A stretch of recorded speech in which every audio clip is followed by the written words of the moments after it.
Misalkan kita ada logo anatominya. Kita suka kasih misalkan berapa gambar-gambar di mana tuh mendukung kenapa gue desain seperti ini, gue dapet apa, secara vision gue tuh seperti apa, inspirasi gue seperti apa, kenapa bisa jadi bentuknya seperti ini. Bro, gue pengen tahu deh kalau desain yang bagus tuh gimana sih desain yang bagus? Bagus sama enggak tuh gimana? Ada gurunya kan? Biasanya Nah kayak gitu. ini sebenarnya pertanyaan yang bagus banget sih. Sebenarnya kalau misalkan kita, apalagi kita sudah menjelang posisi jadi art director ya. Sebenarnya gue justru dulu pengen nanya juga sih ke guru-guru gue. Jadi kan zaman dulu kan kalau kita di kuliahan kan bisa dapat namanya nilai A, nilai B, nilai C atau fail gitu kan ya. Iya. Sebenarnya desain tuh gimana sih cara nilainya? Hmm. Seperti itu kan. Nah, caranya begini nih bro. Gimana? Bayar dulu. Karena bikin ya? Wah, bayar dulu gua ajarin. Nah, gini, kalau untuk desain tuh sebenarnya adalah bagaimana sebuah objektif itu bekerja sih. Jadi nggak cuma hanya dinilai as it looks good. Looking good is one thing, tapi looking good secara bekerja yang tidak kelihatan ya sometimes ya, itu adalah sebenarnya sebuah desain yang baik. Sebentar, bekerja dan tidak bekerja nih maksudnya fungsi. Fungsi, Oke. right? Bekerja itu artinya apakah yang lu bikin itu menghasilkan nggak? Seperti itu. Jadi kalau misalnya sebuah desain cantik tapi di pasar nggak laku, kalau menurut gua itu gagal. Oke. Seperti itu. Iya. Kalau misalkan dari sisi gua tuh adalah membuat sesuatu yang cantik zaman sekarang tuh udah nggak susah. Tapi membuat sesuatu yang cantik dan laku, nah itu PR-nya. Oke. Apakah laku ini juga mempunyai fungsi? Mesti punya fungsi dong. Pasti ada Fungsi itu fungsinya. dasar. Fungsi itu dasar. Jadi basically kalau misalnya kita sebuah produk, sesuatu yang kita jual, ya definitely yang kita jual fungsinya dulu. Yeah. Itu sebenarnya fundamentalnya ya, yang dari atribut paling dasarnya. Itu namanya kalau kita bilang adalah physical benefitnya. Oke. Secara benefit, secara fisikalnya adalah produk itu berfungsi apa enggak. Contoh misalkan, lu beli sabun untuk cuci baju, right? Fungsinya adalah untuk cuci baju. Kalau lu pakai dan baju lu tetap kotor, produknya berfungsi Iya. Nggak berfungsi. Nggak berfungsi. Oke. Lu pernah lihat kan sering kalau misalnya kita jatuh ketipu secara, oh ini produk bisa buat ini, bisa buat itu. Pas lu beli nih, lu yakin nih dapat kemakan iklan.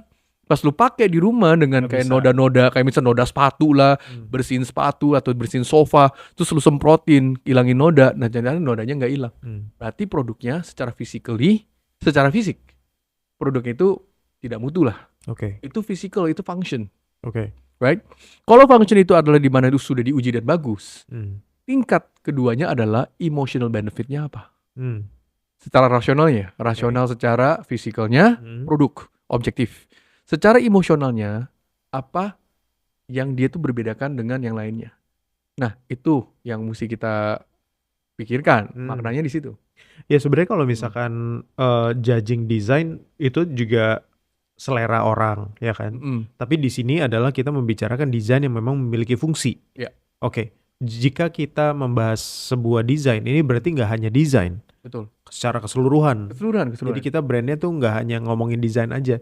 Tapi balik lagi, kalau misalkan kita ngomongin desain aja, itu kan pasti akan menciptakan solusi kan sebenarnya bro. Betul. Solusi itu yang tadi, it can be a physical solution atau sebuah secara namanya fundamentalnya ya, core functionnya itu adalah untuk sebuah produk. Atau sebuah anything lah, makanan ke, mau dia produk ke, mau dia jasa ke, apapun ya. Nah itu core fisiknya dulu lah. What do you solve? Begitu. Lu sakit kepala, lu dikasih makan obat, sakit kepala lu hilang. Right? Nah itu sebenarnya fungsinya. Tapi kan paracetamol seperti kayak obat sakit kepala gini kan banyak brand. Lu mau ya kita sebut ya, bisa ada Paramex, bisa ada Panadol, bisa ada Tylenol dan yang lain-lain ya. Banyak. Tapi why people choose a certain brand over another brand? Nah itu adalah emosionalnya. Yang lu bisa terlekat secara dari contoh, dari mungkin kata-katanya, dari siapa pengguna-pengguna sebelumnya, dan yang lain-lainnya. Nah itu invisible partnya. Yang kita tuh nggak bisa lihat secara fisiknya only. Seperti itu loh. Nah, kalau sebagai desainer ini tuh harus mengerti juga, Mesti bro, mostly harus mengerti. mesti dong. Kalau enggak kita cuma hanya ngedesain percantik doang. Betul, Ya betul. kayak kemarin nih ya, gue ada satu inquiry, klien ini sebenarnya dia tuh import barang dari China, Hmm. right? Ketika dia import, basically desainnya itu udah dari China, Oke. right? Dan boleh bilang dia nggak bisa kutak-kutik lah desainnya. Boleh bilang mati gaya lah dengan desain yang di-provide apa yang dari pabriknya. Ketika dia sampai di sini, dengan cara fundamental yang dilakukan adalah, oh ya udah gampang. Kalau jualan barang mah ya udahlah kita buka toko di TikTok, kita buka toko di Shopee, di Tokopedia, ya sell lah, jual. Setelah 4 bulan dia bilang, oh kok nggak ada yang beli ya, kok penjualannya susah ya. Padahal di China kata barangnya bagus, kata barang di China tuh banyak ini standar brandnya China, banyak orang yang pakai. Nah gimana pecahin solusinya? Iya, soalnya nggak ada trust di situ kan. Nggak ada trust ya, dan juga nggak ada recognition-nya. Sekarang kalau produk baru yang sudah masuk ke dalam produk baru yang masuk ke dalam pasar kita yang kita nggak pernah tahu, orang nggak akan lirik. Iya, dan nggak tahu juga siapa dia gitu. Nggak tahu siapa dia itu. Berarti kan basically desain itu bisa berbicara, tapi di belakang desain itu mesti udah punya acknowledgement yang lain-lain secara yang kita mesti ada pancingannya. Oke. Betul loh. Jadi kalau desain itu berfungsi nggak berfungsi, pertama adalah tadi produk itu physically is it good? Kalau produknya nggak bagus, percuma. Design is not gonna help. Iya, Right? betul. Paling kan cuma honeymooners, laku segenap, habis itu nggak ada yang beli lagi. You wasting time. Iya. Kalau produk itu let's say, produk itu lolos lah, bagus. Okay? The product is already very good. Atau whatever it is ya, yang kita jual apa ya barangnya ya. Ya kan? Kalau produknya udah bagus, next levelnya adalah kita mesti tahu dulu produk ini kita mau tap in ke marketnya siapa. Yeah. Nah, rahasia untuk kita sebenarnya jualan barang bukan cuma hanya kita buka toko. Itu model lama tuh. Itu model lama. Model lama adalah kita punya barang. Dapat dari China atau whatever it is ya. Dapat dari pabrik. Kita langsung buka toko. Itu zaman dulu. Zaman yang kita namanya belum kenal internet, itu zaman bapak gua, zaman kakek gua, nah kayak gitu, right?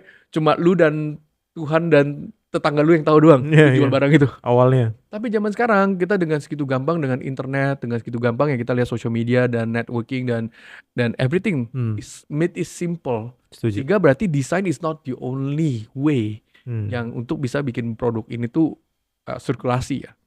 Seperti itu. Jadi desain tuh sebenarnya sebagai introduction kepada si produk awalnya. Jadi sebagai muka awal lah ya. Betul. Nah ini berarti kan sebenarnya juga dari desain itu akan create business solution juga terhadap si produknya kan sebenarnya. Betul. Oke. Jadi kalau dari yang sudah ada nih bro, praktis yang sudah lo lakukan, lo kan punya beberapa metode tuh ya. Metode, ya. Jadi yang kebanyakan terbentur ke desainer tuh biasanya di segi apa bro? Maksudnya di judgingnya nih. Kalau bisa dari sisi gua, kebanyakan desainer itu boleh bilang ya mengalami stuck. Atau mereka mengalami bingung mau kemana. Atau mengalami jadi tebak logi. Atau juga mengalami jadi cocok logi. Karena mereka nggak tahu yang mereka mau desain itu untuk siapa. Sebenarnya nih mereka kadang-kadang ke desainer ketika ke hire sama seorang klien. Mereka pikir barang itu untuk kliennya. Sebenarnya kan ya kita desain di hire sama klien. Barang itu bukan klien yang pakai, tapi adalah sebuah masyarakat yang pakai, sebuah audiens yang pakai. Itu audiens yang siapa yang kita desain itu kita mesti tahu. Seperti itu. Nah, paling gampang bagaimana? Paling gampang adalah mencocokkan produknya atau jasanya dengan komunitas yang terdekat. Oke. Seperti itu loh. Contoh misalkan. Contoh yang tadi deh, yang yang dari China itu barang-barangnya. Produk China tadi. Nah, kan tadi dia bilang, ini produk di China itu sebenarnya udah cukup terkenal. Nah, sekarang gue tanya lu, berapa banyak orang China di Indonesia? Kan di sini kan banyak expat dari China. Right? They might know the product. They might already experience the product di negara dia sendiri. Itu mereka di mana? Oke. Marketnya di mana? Demografinya dulu. Komunitasnya di mana? Mereka main di mana? Mereka nongkrong di mana? Mereka makan di mana? Itu lokasi yang kita mesti tahu dulu. Kita mesti perkenalkan diri kepada orang-orang ini. Karena mereka adalah ringkas satu yang dimana komunitas yang akan kita penetrate dulu. That's what I will do. Right? Paling dikit itu udah startingnya, ringkas satunya. Ringkas duanya, ya kita mesti ada credentialnya. Dari misalkan di China benar-benar ada nggak? Nah contoh deh, 10 tahun yang lalu mungkin gak ada orang yang kenal Uniqlo. Tapi sekarang hampir semua orang ke Uniqlo. Bagaimana caranya? Perkenalkan diri. Right? Berarti produknya, brandnya itu memang mesti melekatkan diri kepada masyarakat yang dimana yang mereka mau tap in. Right? Desain itu gak ada salah, gak ada benernya. Ini problemnya. Jadi gimana lu bisa, oh desain ini A nih, desain ini B nih, desain ini C nih. Adalah dimana belakangnya berhasil atau tidak. Jadi bukan seberapa cantik. Berhasil menyentuh market atau tidak gitu. Berhasil menyentuh market itu. Oke. Right? That's the most difficult part. Because ketika kita introduce, kita brand activation, di awal-awal, itu dimana disitulah, dimana kita friction terhadap produk ketemu sama audiensnya. Nah kayak pernikahan ya. Nah itu yang nggak gampang. Pernikahan ini berhasil nggak berhasil, itu tergantung dua sisi, bukan satu sisi. Satu sisi adalah ya contoh misalnya produk adalah prianya. Ya prianya juga mesti mengertiin apa sih kalau misalkan audiensnya adalah wanitanya. Nah wanitanya pria mesti mengerti juga apa yang wanita itu mau. Nah wanita juga perlu lihat lagi balik. Sebenarnya dua sisi, ini relasi yang dimana yang secara produk, secara desain, itu mesti dua sisi. Bukan cuma hanya kalau produk nih. Andai kata kalau lu self-centric bahwa desain itu adalah cowok dan cowok ini mesti yang perfect tuh yang seperti ini. Right? Berarti kan lu one-sided dan rasa orang itu mesti suka sama lu. Tapi cewek yang suka sama lu belum tentu cowok itu mau. Contoh sekarang gue tanya lu, banyak cewek suka K-pop, desainnya ganteng-ganteng ya cowoknya ya. Tapi yang suka sama si cowok ini mungkin kelasnya berbeda-beda. Belum tentu cowok itu mau sama semua cewek itu. Nih ngerti gak? That's a different sided. Right? Tapi kalau sebuah brand adalah di mana tuh two sided. Bahwa yang sebagai wanita understand what yang bagian pria, yang sebagai pria juga mesti understand yang bagian wanita. Nah itu adalah marriage yang benar-benar klub, yang tidak selingkuh. Jadi yang diartikan sebagai relasi itulah yang paling kuat ya. Betul. Nah relasi itu resultnya kan, right, terakhirnya. Dan di depannya itu ya kita mesti sesuaikan desain each other. Nah desain yang tepat itu adalah pertama, lu bukannya artinya mesti menjadi yang paling ganteng yang sebagai cowok. Tapi lu berkarakterkan diri lu. Nah desain itu adalah karakternya. Dari font typography yang lu pakai, dari warna yang lu pakai, dari image yang lu mau pakai, sama dari bentuk-bentuk dan pattern yang lain-lain yang lu mau pakai. Perlu nggak semuanya dicampur aduk? Tidak. Balik lagi simplicity lah ya. Tidak, betul. Nah ini guru gue juga dulu ya. Ini long time ago. Gue ada satu guru gue dulu di Academy of Art, namanya Ariel Gray. Dia bilang begini, if you have nothing to put in the design, better leave it blank. Ada satu kata-kata yang dibilang, give it a kiss. Gimana itu maksudnya? Give it a kiss. Tahu gak apa artinya kiss? K-I-S-S. Keep it simple, stupid. Oh, Kiss. Jadi orang tidak butuh waktu untuk mencerna lagi ya, langsung tahu. Yes, tidak butuh untuk waktu mencerna, dan juga kalau nggak butuh ditaruh di dalam desainnya, jangan ditaruh. Keep it simple, stupid. Kayak kita kan sempat ngomongin tentang Apple packaging kan. Simple kan? Apa informasinya? Logo Apple, nama produk, gambar produk. Selesai. Di belakang typography, just spec yang diperlukan aja. Dan berhasil nggak? Berhasil. Simple. Functionnya kena, objektifnya kena, printingnya selama juga kayaknya nggak terlalu susah, ya kan? Dan yang lain-lain. Langsung murah. Nah itu dia. So that's keep it simple, stupid. Kiss. Oh. Gitu. Tapi ini praktiknya sebenarnya kalau dijalankan itu untuk market lebih mudah untuk mengerti ya. Lebih mudah. Karena desainer tuh terkadang ingin indah kan sebenarnya, pengen indah. Cuman gue nggak tahu, maksudnya yang judge tuh kan bukan mereka sebenarnya. Yang judge tuh orang-orang lain. Sama kalau kayak gue bikin musik berat ya, kita tahu marketnya kemana tuh sebenarnya. Padahal musik yang berat juga ada marketnya sebenarnya kan. Nah ini penyakitnya. Penyakitnya klien-klien Indonesia yang gue sering menghadapi adalah kalau lu bikin sesuatu yang simple, klien tuh rasa tuh nggak rasa bayar. rasanya mahal. Kok gampang? Kok begini doang, bro? Gue juga bisa gitu ya. Ini anak gue pakai iPad bisa nih kerjain, nggak usah lo desain. Terus gimana cara counternya? Nah itu dia, karena lu cuma jualan desain. Kita jangan jualan desain. Desainer itu bukan jualan file, right? Kalau lu di posisi sebagai desainer cuma jualan file, makanya kita cuma dianggap kok gampang kerjaannya. That's why apa yang kamu luncurkan itu mesti ada backup kenapa lu lakukan seperti ini. Di belakang secara psikologinya, secara teorinya itu apa, maknanya itu apa. Itu yang penting mesti backupnya. Logo bisa simple. Kalau lu lihat ya, brand-brand kayak Zara, Dior, simple logonya, right?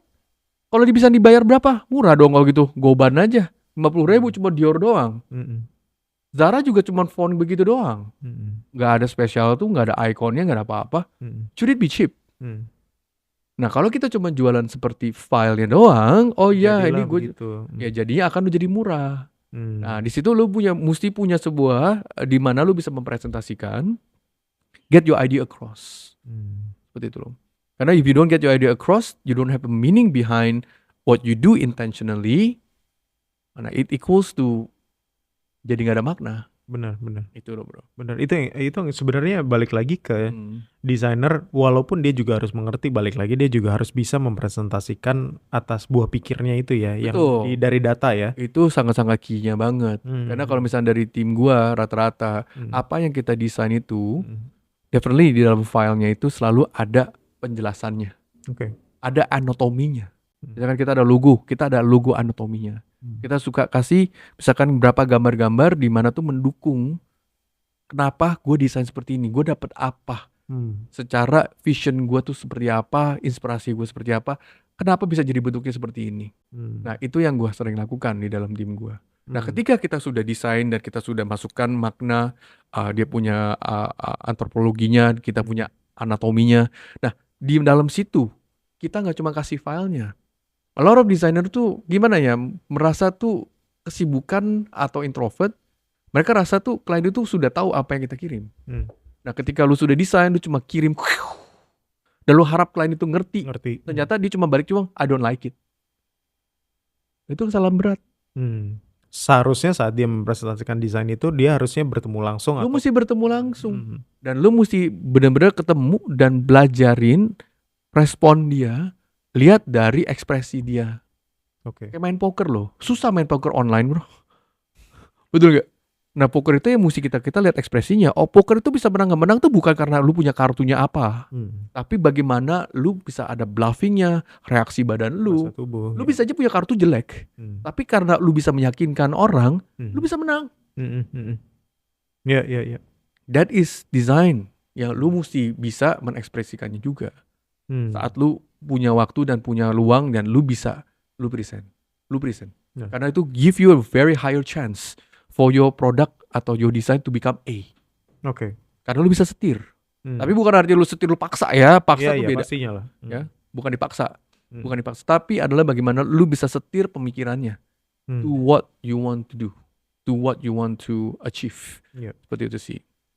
Nah, kalau misalkan ini bro, tadi taruhlah kita ketemu klien yang memang lebih, ini kurang artsy nih gitu. Kita udah jelasin fungsinya. Tapi ternyata si klien ini juga masih kayak, enggak, gue tahu fungsi yang lo jelaskan bagus, cuman gue pengennya lebih artsy misalkan gitu. Ini balik lagi, gue nggak tahu, kita nggak berbicara ranah simple atau enggak ya. Pokoknya dia pengen lebih wah seperti pikirannya dia, tapi tidak memiliki fungsi. Itu bagaimana bro? Gak apa-apa juga sih. Sebenarnya kalau misalkan untuk kayak misalkan gitu kan kita ngomong tentang seni over solution ya, right? Seni over solution. Kalau misalkan klien itu rasanya kurang artsy segala macam, itu agak bahaya. Yang kata-kata artsy itu lebar tuh bro, right? Lu mesti define artsy-nya dia tuh apa. Nah, ketika kalau hal-hal seperti ini ya Dozer ya, kalau dari sisi gue sama tim gue langsung duduk bareng dan gue cari reference. Karena kalau kita bilang, oh pak kurang artsy ya, oke saya bikin lebih artsy. Lu pulang, itu bahaya. Karena lu nebak artsy dia tuh apa. Gitu loh.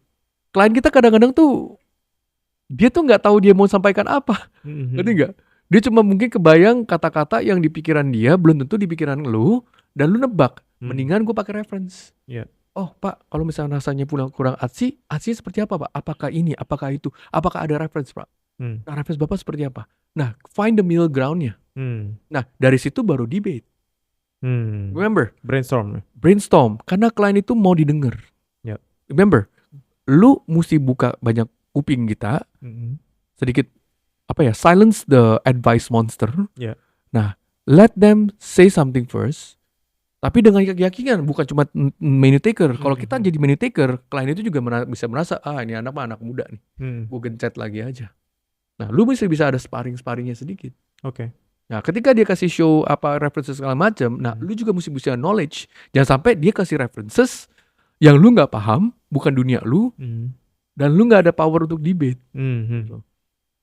Ya harus pinter-pinter kita juga. Mesti pinter-pinter kita. Jangan sampai lu main, misalnya kalau lu main catur tuh di mejanya di mereka, lu kalah. Apalagi kalau kita desainer kan, kita punya kerjaan kan multidisipliner banget ya. Hari ini bisa ketemu klien perbankan, besok bisa ketemu klien restoran, besok bisa ketemu pabrik ikan ya kan, atau besok bisa ketemu pabrik hijab ya kan, brand hijab, bisa berbeda-beda. Ya kan? So, nah di sini kita mesti ngerti-ngerti juga, that's why gitu. Kalau andai kata kalau misalnya kita ada kliennya cewek, dia dunianya lebih industri cewek, ya udah bawa cewek mendingan. Desainer yang cewek, atau enggak orang tim lu yang ngerti tentang produk cewek. Iya, jadi langsung mengerti tentang dunianya ya. Iya, kayak gue punya kliennya kosmetik. Untung tim gue tuh cewek, dia ngerti kosmetik. Pas dia ngomong, oh iya Pak, ini BLP ketemu sama Skintific. Gue bengong bro. Karena bukan dunia gue. I don't use all this kind of cosmetic things, right? Nah, mesti ada yang ngerti. Nah, di situ lu mulai cerna. Find the middle ground. So, find the middle ground. Coba compare, dapetin references, talk about it, dan juga explain. Next stepnya, Bu, kayaknya begini ya. Kalau dari ibu kan, ibu suka reference gini. Coba saya lihat ke sini, saya combine ke sini. Nah, baru kita combine. Istilahnya, lu tetap mesti setir kemana yang lu mau. Wait, lu mesti setir kemana sih yang tujuan marketnya kan sebenarnya? Iya, tujuan market yang dulu dapat dari data itu. Oke. Klien emang time to time can be hard. Ya. Right? Cuma kalau lu mau dapetin nilai lu A, ya ini sama-sama has to work together. Iya. Betul. Itu dia kata-katanya harus kerja. Karena kalau misalnya kita cuma mau dapetin A tapi lu ngikutin klien, ya akhirnya ya itu portfolio klien lu, bukan portfolio lu. Betul itu. Nah, artsy dan seni ini tetap mesti ada dong. Ada. Cuma kalau kita ngomong tentang art tuh besar banget temanya.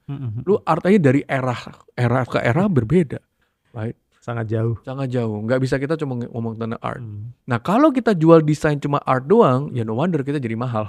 Iya, setuju. Tapi kalau misalnya kita jual solusi, karena kita desainer, nah itu menjadi strategik. Berbeda nih. Itu berbeda ya. Beda. Oke. Satu full craftsmanship. Satu lagi mempunyai karena kalau art itu kan lebih ekspresif ya. Karena jadi kalau gue bikin sesuatu lu suka nggak suka ya you take it or leave it. Itu 50-50 yang bahaya. Tapi kalau kita strategik berarti memang gue tuh udah berapa ya 99% lah atau 90% tuh gue udah mau lu kesini nih. Tinggal bagaimana kita responnya. Betul. Gitu loh. Nah berarti kalau misalkan kita ngomongin desain, apakah desain itu bisa diukur sebenarnya? Ukurnya gimana nih maksudnya? Kalau misalkan secara sekarang kan kalau yang tadi kita obrolin adalah strateginya terhadap bisnis. Nah ini kan dari kacamata klien adalah kayak tadi tuh contohnya, ya gue nggak suka desain lo gitu, itu kan ada pengukuran di bawah seleranya dia. Nggak objektif tapi subjektif. Ini selera gua gitu. Nah emang kalau dari kacamata klien kan banyak sekali maksudnya ada klien yang emang nggak suka dari kacamata design only. Contoh deh logo doang gitu. Ya gua nggak suka gitu. Yang nggak sukanya apa juga kita kadang-kadang nggak tahu gitu.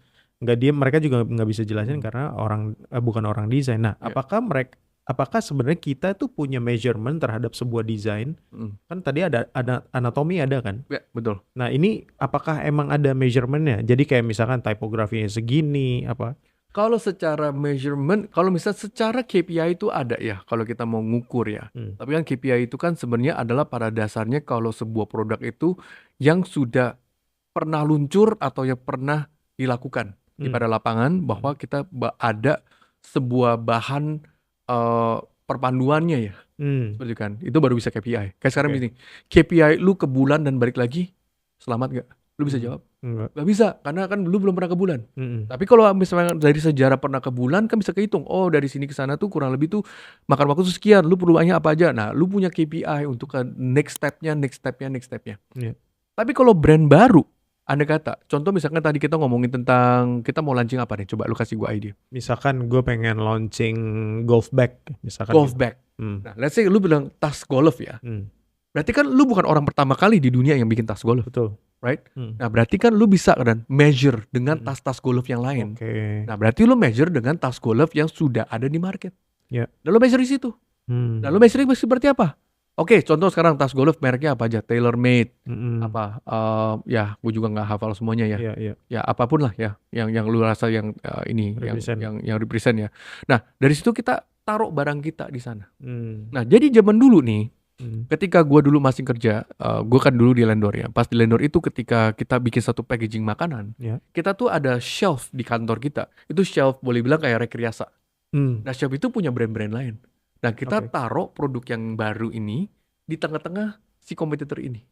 Nah di zaman dulu kita suka undang orang-orang yang namanya anonymous, yang kita nggak kenal. Dia juga nggak tahu kita ngapain. Kita undang dia 5 orang. Satu persatu disuruh untuk mengambil, dikasih tas, tolong dong ambil makanan cereal ini. Nah ketika kamu di etalase ini, kamu akan pilih cereal apa. Nah ketika dia berdiri di depan etalasenya itu ada kamera tuh. Kameranya zaman dulu gak kayak sekarang, zaman dulu kamera itu masih gede-gede. Iya. Nah di situ dilihat, dipelajarin, ketika dia masuk, dia bawa tuh keranjang, mata dia kemana. Itu diukur. Kita pelajarin berapa detik dia lihat itu, berapa detik dia lihat itu, berapa lama dia lihat itu, yang mana yang dipegang, berapa lama, dan dia baca apa aja. Itu dibelajarin behaviornya. Nah kalau lu ngomong tentang ukur, itu diukur. Nah rata-rata produk ketika sebelum dia booming besar, gak kayak Apple. Kalau sekarang kan Apple kan setiap setengah tahun ya udah keluar, ya kan pasti ada keluar barang baru langsung apa WWDC apa ya. Nah kalau produk-produk yang baru, mereka tuh rata-rata tuh mereka ada namanya luncurin dulu di komunitas-komunitas kecil. Contoh kayak dulu Facebook, ketika mereka belum sekarang sampai segede sekarang, mereka deploy-nya tuh di universitas. Itu trial dulu. Lu mesti punya kayak mock-up project-nya dulu ya. Bahwa lu jangan istilahnya rasa, wah ini udah pasti yakin nih, gue kaya nih, gue hebat nih. Jarang dulu. Boleh bilang kayak soft run dulu lah ya. Lu masuk dulu ke beberapa market komunitas yang terdekat dengan tadi yang kita ngomong. Kayak tadi kan produk yang China, banyak orang komunitas China di sini. Ya apa yang lu jual di sini, apa yang lu bisa desain, lu coba dulu jual di ringkas satu ini. Nah itu baru lu ukur. Jadi kalau kayak di restoran sama aja seperti soft launching ya? Soft launching, ya kan? Soft launching, ya betul, kalau restoran soft launching. Kayak mall-mall juga sama kan? Soft launching dulu, lu gak langsung, wah grand opening, ya kan? Kadang kenapa? Kalau ketika lu terlalu cepat dan lu grand opening dan lu gencarin di depan, lu heboh-hebohin, kalau ada kesalahan, lu susah banget apologize-nya. Boleh bilang ketika gagal tuh besar sekali. Kalau lu di komunitas-komunitas ketika lu launching desain-desain ini, contoh misalkan lu bikin packaging lah atau segala macam ya project-project yang kecil-kecil, lu launchingin dulu nih. Kalau misalkan kalau Anda kata ini ceritanya adalah UMKM, ya lu launchingin dulu deh ke temen deh, FF ya, family and friends. Coba dulu produknya seperti apa. Nah baru situ kita coba feedback di komunitas ada feedback dulu ya gitu. Feedback dulu. Nah itu feedback yang kita ukur. Nah dari situ kita bisa filtering. Nah seperti itu loh, kita filtering produknya seperti apa nih, desainnya seperti apa nih, mereka suka gak nih, mereka inget gak nih. Nah ketika sudah jualan, banyak yang lupa. Apa hayo? Apa nih, measure-nya maksudnya? Tentang service-nya, bukan? Lupa feedback-nya. Right. Lu pergi ke Pizza Hut pasti ada tanya kan, gimana Pak hari ini makanannya, apakah semua oke? Banyak restoran gak pernah nanya. Banyak restoran cuma pusing jualannya, tapi lupa siapa yang datang makan. Gak pernah do feedback, gak pernah do ada comment card, gak pernah ada guest comment, selama ini gak pernah. Baik kena COVID, siapa yang dulu datang ya? Nomor teleponnya gak punya. Datanya gak ada. Nah itu problem. Nah apakah ini salah satu indikator sebuah brand itu gagal bro? Sebelum itu gagal bisa banyak faktor nih. Kalau di permulaan apa di terakhirnya? Kalau di permulaan Kalau di permulaan tadi, jangan grow too big first. Oke. Right? A lot of people like, wah 1 kill, 1 shot, 1 kill. Mestinya kalau misalnya geber, gede, pasti laku. Bahaya. Right? Kalau menurut gue sih, launching dulu. Lu misalkan gini, sebelum lu jadi musik, lu main di panggung 10.000 orang, lu main dulu deh di 100 orang dulu deh. Atau di 20 orang dulu, lu manggung-manggung kecil. Lu udah pede, you build your name up, people get the feedback, ya kan, sebelum dilemparin botol ya kan, ya kan, baru lu main panggung yang tambah besar, gitu loh. Kalau menurut gue gitu. Kenapa? Bukannya takut, wah kalau main besar tuh bukannya lebih untung, big bang ya kan? Yes and no. Ya kalau produk lu bener-bener sudah superior, sudah bagus, lu big bang, good. Tapi kalau misal produk lu masih ada kegagalan, service lu masih kegagalan, operasional lu kegagalan, lu big bang, lu yang bang, ya kan, lu bankrupt, ya kan? Ya karena ketika kalau misal lu udah luncur ada masalah, apologinya susah banget. Lu minta maafnya susah. Sekarang makanan lu nggak enak di restoran, ada tamu yang langsung negor, ada tamu yang nggak balik lagi. Lu gimana bilang sorry? Setuju. Right? Dia juga nggak bilang nggak enak, dia cuma nggak balik lagi aja. Lu gimana bilangnya? Sorry loh, oh ya balik lagi dong. Bisa. Buat pernyataan di sosial media gitu susah ya. juga. Susah kan, juga. Sorry kita sudah lebih enak kan, lucu ya. Ya makanya kalau misalkan apa secara permulaan gitu ya, kan ada desain, ada service, ada produk, dan semuanya kan ini emang harusnya berkesinambungan gitu. Jadi gimana bro, maksudnya biar tidak gagal, itu kan pengumpulan data, tapi jika ada suatu kesalahan bro, dari segi desain deh gitu, produknya udah keluar, terus feedbacknya pas kita udah grand opening malah di situ barulah bermunculan nih logonya misalkan, atau packagingnya atau apa gitu. Nah saat menemukan kegagalan itu, what we should do? Oke, gagalannya mungkin ada contoh nggak? Gagalannya di mana nih? Ya misalkan dari segi bukan service deh, dari packagingnya nggak bagus gitu. Jadi efeknya malah bisa, contoh kalau di restoran gitu. Jadi misalkan gue bawa jatuh makanannya, misalkan seperti itu. Nah ada kegagalan di desain gitu deh. Ada, nah, kita pernah kegagalan lumayan parah. Oh iya. Ada satu brand cukup besar dulu. Oke. Bakery store. Cukup besar. Depannya dari C. Jangan gak enak. Bukan kita lagi sekarang. Tapi gini, itu bakery store. Kita bikin packaging buat bakery store-nya. Dia tuh toko kue dan ini ya, dan roti ya, bakery. So kita bikin, mereka punya cupcake. Ketahuan ya, C ya, cupcake ya. Mereka punya cupcake. Cupcake itu packaging itu unik banget. Jadi itu benar-benar masuk ke dalam box, ada box plastik lagi. Pokoknya ketika lu beli tuh ada pitanya. Jadi cute banget deh. Right? Secara desain klien itu, wah keren banget Mark, gila, this is what we pay, every penny is worth it. Wah kita sangat happy bro. Tapi ada kegagalan nih bro. Apa tuh? Kita gak bikin operasionalnya. Oke. Jadi ketika toko itu rame, karena cupcake enak, itu men-example kotak itu susah banget bro. Jadi orang mau beli satu cupcake itu perlu kayak kurang lebih 3-5 menit untuk masukin satu cupcake doang. Oke. Dan akhirnya downfallnya tim lapangan mereka di bakery store-nya itu banyak banget orang yang cuma masukin kotaknya doang. Akhirnya banyak yang frustrasi karena lama, ada yang bounce out rate-nya lumayan tinggi. Nah ini menurut gue, guys, kegagalan gue. Desain is perfect, kliennya suka, orang yang beli, yang benar-benar bisa nunggu, yang sabar, mereka pasti Instagram banget. They love it. Tapi nggak semuanya. Nggak semua orang yang suka nunggu, yang lama. Nah itu problem. Tapi nggak apa-apa, kita revisi. Revisi apa? Ya bukan kita tarik semuanya, ya itu dihabisin dulu aja. Atau enggak ya kita bikin ada alternative packagingnya. Oh kita baru ngerti. Nah ini kayak namanya this happens about 16 years ago lah. Namanya gue masih muda juga ya, sekarang juga muda ya. Gue masih maksudnya dengan semangat muda aja zaman dulu ya. Kita nggak mikirin operasional sebagai desainer. Kita mikirin cuma seberapa keren desainnya aja. Nah ketika di praktisnya, di lapangan, di tokonya, ternyata mereka struggle. Satu, struggle untuk masukin cupcake-nya. Kedua, karena itu plastik ini ya, apa namanya, akrilik plastik ini ya, kayak ini kayak kotak kue yang transparan. Itu susah di fold. Dan mereka perlu volume, sehingga tuh jadi nggak bisa masuk ke dalam lemari, bro. Jadi ketumpah-tumpah gitu loh, jadi jelek tokonya. Iya. Karena nggak bisa dilipat. Right? Udah susah masukinnya, makan tempat, storage-nya juga jadi udah bukan cantik lagi interiornya karena ketumpuk sama si. Berapa lama itu, bro, sampai desain jadi akhirnya terus ketemu masalah itu? Sebulan. Nggak lama. Karena kan itu emang cukup viral di saat-saat depan, karena ownernya ini memang juga terkenal. Dia bukan toko pertama. Iya. Itu. Akhirnya yang terjadi solusinya ya kliennya akhirnya, Mar, ayo kita coba iterasi lagi deh. Kita bikin another one. Tetap ada imut lucunya, cuma lebih gampang. Akhirnya kita cuma pakai namanya base box aja, karena cupcake kan ada base-nya. Base-nya tetap kita bisa pakai, jadi kita kan nyetak banyak.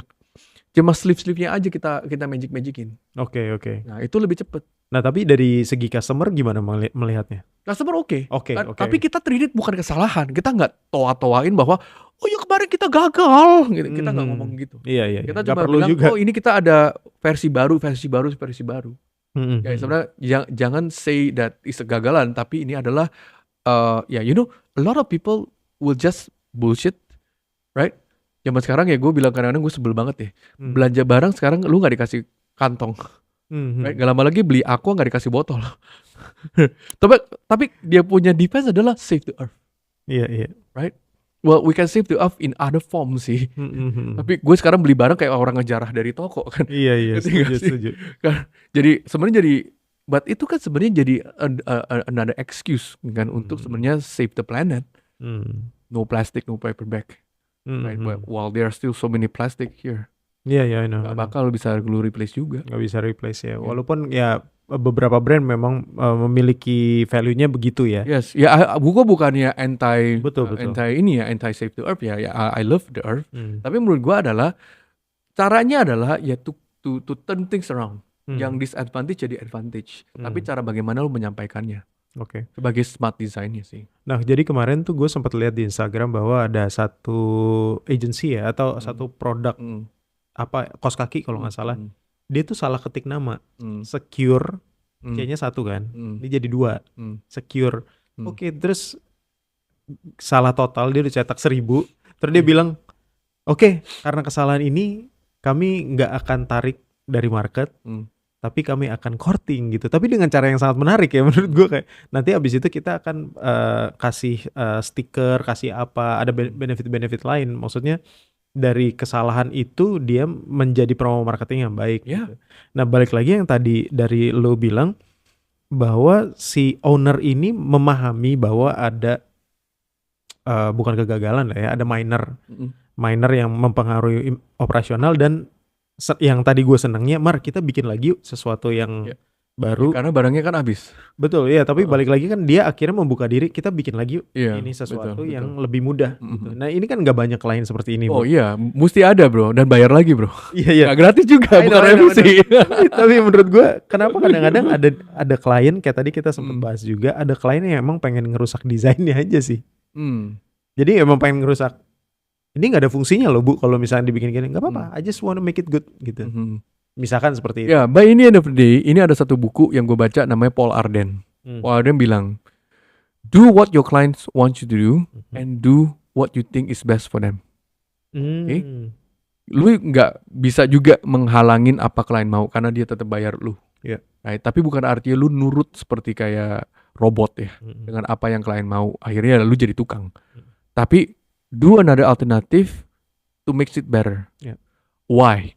Ketika si klien itu meng-hire lu, mungkin dia bukan bosnya, mungkin dia karyawannya, atau mungkin dia staffnya, dia tuh mesti punya visi, dan dia tuh mesti punya objektif untuk menjalankan tugas yang dikasih ke dia. Di otak dia kemungkinan adalah, waduh, gua deadline, gue mesti bayar ini, gue mesti selesai ini. Dia banyak pemikiran dia, right? Kalau lu bilang no, kalau lu bilang enggak, lu lawan, itu akan jadi sebuah gimana ya, antagonis yang keras, dan lu nggak akan dapat yang lu mau, right? Tapi if you start listening to them, say, okay, I understand, let's go your way untuk yang option A, we'll do this, alright? But I have an option D that I want to show you too.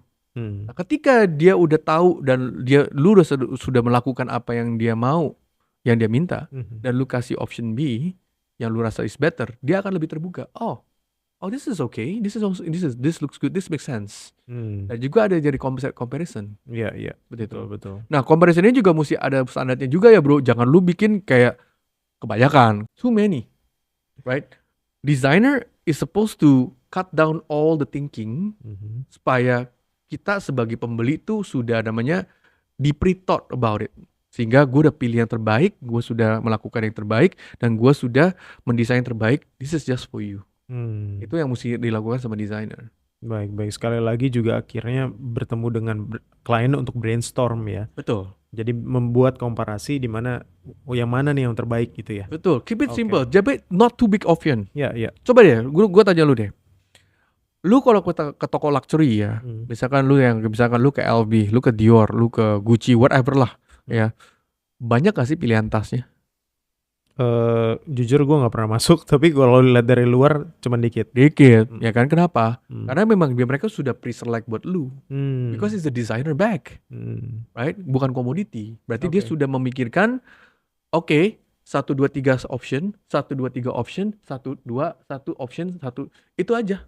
Lu gak bakal lihat kayak 100 sepatu di dalam toko LV, gak bakal.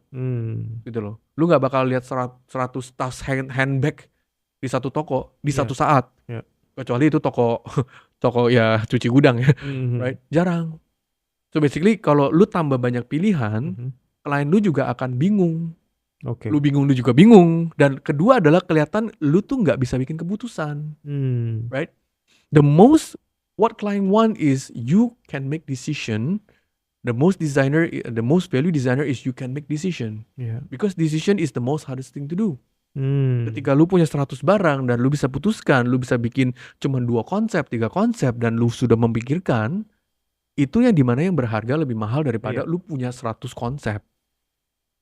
Dan itu akan juga membantu klien ya. Membantu klien dan membantu lu, bro. Iya, betul. Kalau enggak nanti pernah juga ada klien, oh ya Pak, Bapak punya 10 konsep, ya kita combine aja tuh. Yang 8 sama 3 sama 10. Mati lu revisinya. Iya gak mungkin sih kalau kayak gitu. Oh ada, makanya jangan sampai. Ada ya? Ada juga. Ya, namanya dulu kan kita juga pernah lah ya lewatin namanya cocok logi, tebak logi. Ngerti gak nih? Cocok logi cocok-cocokin. Kan tebak logi ya tebak lain mau apa. Right? Ya we were once an average designer. Right? Yang kita belajar dari kesalahan kita belajar justru sehingga apa nih hari ini yang kita bisa sampaikan ke Dozer, ya Dozer juga bisa punya bayangan ya, jadi jangan melewat ya, menghindari kesalahan-kesalahan yang stupidly what we did. Gitu kan. So Dozer sebenarnya Mario sendiri juga udah sharing pengalamannya tentang apa yang terjadi di masa lalu dan biar kalian juga nggak mengalami masa itu. Jadi kalian juga penting sekali untuk open minded kali ya. Iya betul. Tapi gue yakin ya, ketika kalau misalkan lu ngomongin tentang sebuah desain dan lu bawa ada unsur bisnisnya dan bisnisnya itu bisa menguntungkan, ingat gak yang kemarin gue sempat bilang ya, klien itu save you money, make you money, and make them happy. Tiga macam ini. Macam doang. If you can think about the value, tapi nggak semua klien itu cheapskate. Ada klien yang juga misalkan, I don't want to save money, I want to make more money. Nah beda. Jadi lu mesti cara mainnya berbeda. Make them more money berarti bagaimana nih desain ini tuh secara intelektualnya bisa memperkaya atau growth ya, growth, conversion dan yang lain-lain. Tapi balik lagi sebelum itu kan masuknya how to deal with them sebenarnya. Jadi emang harus banyak-banyak brainstorm juga sih. Any last quotes buat tim? Kalau menurut gue sih desain itu is as little design as possible. Jadi jangan kita kepikiran always maximalism ya. Sebenarnya minimalism is good. Do you know what's the meaning of minimalism? Minimalism, gue tahu nggak apa artinya minimalis? Gue tahu gara-gara gue sempat nonton 2 orang yang ada di Netflix ya tentang minimalism, living minimalism. Oke. Minimalism ya teman-teman itu bukan karena oh ya keep it simple itu minimalis, bukan. Sesuai fungsi. Minimalism is to keep the same function with lesser step. Nangkep ya? Bukan discount the result. Minimalism tuh doesn't discount the result. But it's lessons, mengurangi stepnya. Itu adalah minimalis. Bukan mengkurangkan kuantitasnya, mengkurangkan kualitasnya, tidak. Tapi mengkurangkan stepnya. Itu adalah minimalis. Nah itu supposed to be design. Kalau dengan minimalis step ini, desain itu sudah tersampaikan secara objektif dan secara resultnya, secara growth-nya, secara conversion-nya, your job is done. Tanpa lu mesti taruh barang-barang yang akan menjadi batu sandungan ke depannya. Dekorasi itu ya. Atau jadi dekorasi. Gitu loh.